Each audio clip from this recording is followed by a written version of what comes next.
You are listening to The Insider with Brian Lloyd. The opinions expressed are that of the individuals and can sometimes be of an adult nature. Lenny Abrahamson, thanks a lot for talking to us. If we could just kind of start from the beginning. I remember when Ed Guiney introduced the film for us, he mentioned that you and he were a little bit reticent about Emma Donoghue actually adapting the screenplay, and he kind of talked about it a little bit, but I'm just wondering, I mean, was it just the kind of the typical thing of, you know, you should never get the original author to adapt it? Yeah, that's pretty much it, really. Yeah. I mean, and I think there are probably reasons why, and plenty of those attempts haven't worked in the past. But then again, plenty of, total screenwriters with no relation to novels have run aground anyway. So it's just hard to adapt anything. It's hard to make anything that's good. But I suppose there is that added fear with an author that if it's not going well, it's their ball to take home, not yours, right? Yeah.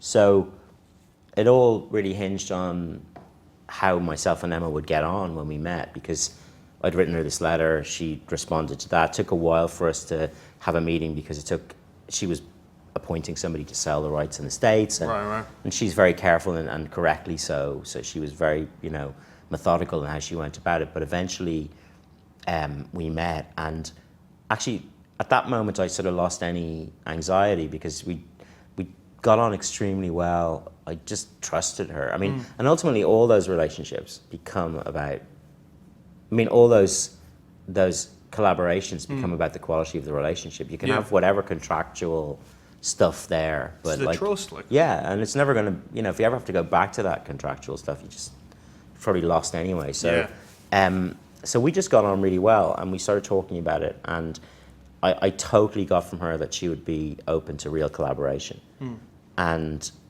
she was, and it was a very satisfying creative relationship, and actually we became very good friends. So I think we're going to forevermore be like paraded as the example of how it can work. I mean, I did some interviews in the States with Emma. And journalists were saying, "Do you realize how rare this is that writer and director get on well?" Quite often screenwriters and directors fall out because it's there's always, traditionally there are big issues about credit because depending on the kind of director you are, you're probably going to be deeply involved in that screenplay. But so there are trust questions both directions, and I think we negotiated that pretty well. You just actually mentioned there on the kind of thing of credit and so on and so forth, and you've written screenplays yourself. I mean, is it the sort of thing that, obviously she's so deeply kind of involved with the actual book and so on and so forth. I mean, was there ever a question of okay, maybe I think she needs to kind of pull away from this and see it from a sort of a wide angle, that sort of way? I mean, or was it a case of you just trusted her that completely? Well, see, we worked so closely together. We talked it through completely. She had written a first draft, and then when I got involved, we really pulled it apart and put it back together again, particularly in the second half. So I never felt like I was just kind of waiting to see what she was going to do. It was always based on conversations that we'd had. And there's plenty of times where I would ring her up and say, look, I had this idea, or this thing happened with my kids. And so there's plenty of me that went into that, And then towards the very end, I would have done a director's pass, it's a very standard thing to do. Yeah. So it felt, I have to say, very jointly owned as an adaptation by the time I went to make it. But I think it's also fair that she's the author of this novel. The whole world is hers. Yeah. It's right that she be sole credit on this. Yeah. And have control over it. And have control over it. But it never was, neither of us ever had to exercise it, in the sense that by the time once I started shooting, the control was officially sort of contractually handed over to me, if you know what I mean. Emma was she on set? Was she? She would come and visit maybe every week or so because she lived nearby. Right. But just out of fascination, and never felt like she was sort of hawkishly watching me. Yeah. But but she was an exec on it as well. But in reality, I could have done what I liked with it once I started shooting. So at that point, she's got to really trust me. Yeah, of course. And again, I think that worked pretty well. Just on Jacob Gemberley, and I know this is kind of a bit of a road question about it, but I always have to ask this about child actors. I mean, you go back to, The Shining, for example, with Danny Lloyd and so on and so forth. I mean, And not that it's kind of, not that his performance hinged upon it or anything like that, but I mean, was he aware of what was going on? No, really simply no. Yeah. I mean, it would just not be appropriate for him. So his picture of it was, and this is really easy to do because in the novel, it's told from his perspective. Yeah. He never sees anything happen to his mother. Yeah. Same in the film. We never see anything happening to his mother because we're with him all the time. So we never had to do those scenes. But also, it's the easiest thing in the world for a kid to make sense of something as kind of fairy tale like as their situation, which is they've been locked up by a bad person. You know, that's every story of a witch in the forest. Story, it is. So well, exactly what are the bad person's motivations? Is you don't ask that in a fairy story. Of course, yeah. You don't say why. You know, what happened to the wicked witch that made her so. You know, or why does she want to have these kids? Well, she just does because people want to possess. Bad people want to possess things. So, nice things, yeah. Yeah, exactly. Yeah. So that was always fine. And what he did love and what he was able to think about was the idea that he'd never seen the outside world. That proved to be a really good puzzle for him to play with, you know? So he'd say, okay, I wouldn't know about this, but I've seen this on TV. And that became a kind of, that became his focus. Right. And in the second half, that was his focus. Now, why was his mother upset? Why was she annoyed with him? Because the script said it, you know? And also, when you're shooting something, you shoot it in, I mean, anybody who's been in the film set, you shoot in these little pieces. Yeah, little pockets, yeah. Yeah, and actually, for him, it was important for me that when those pockets were all sewn together, you had something that was coherent and seamless. Yeah. But he never had to see the whole thing. He just had to do his little pieces. And he was such a happy kid, is such a happy kid.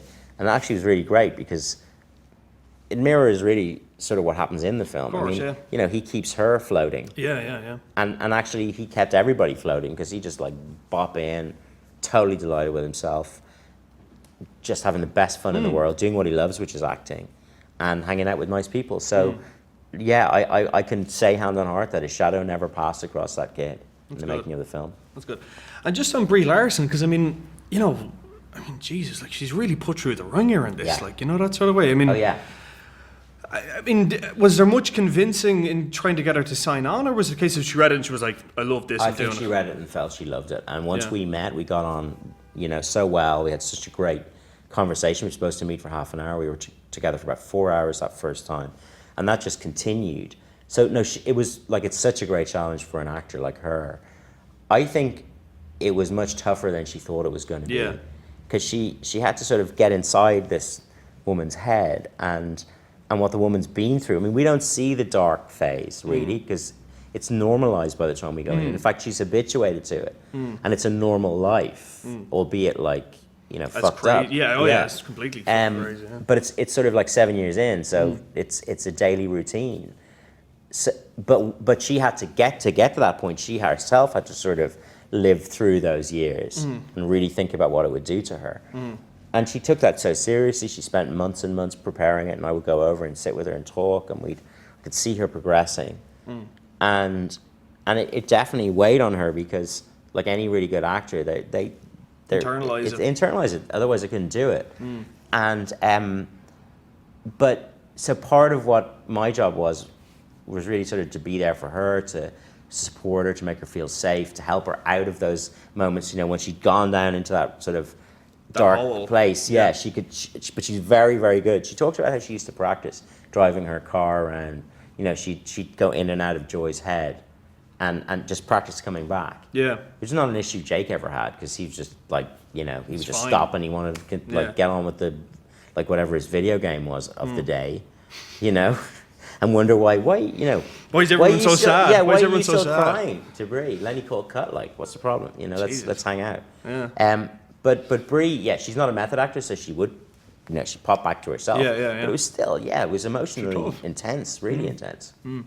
Cinematography really is incredible, and I'm just wondering. I mean, was there any sort of, because I mean, I'm not just saying this to blow smoke up your arse, but it genuinely didn't look like any film I've seen before. Like there really was such a clear line between when she's in room and when she's in the outside world, and the kind of transition point from.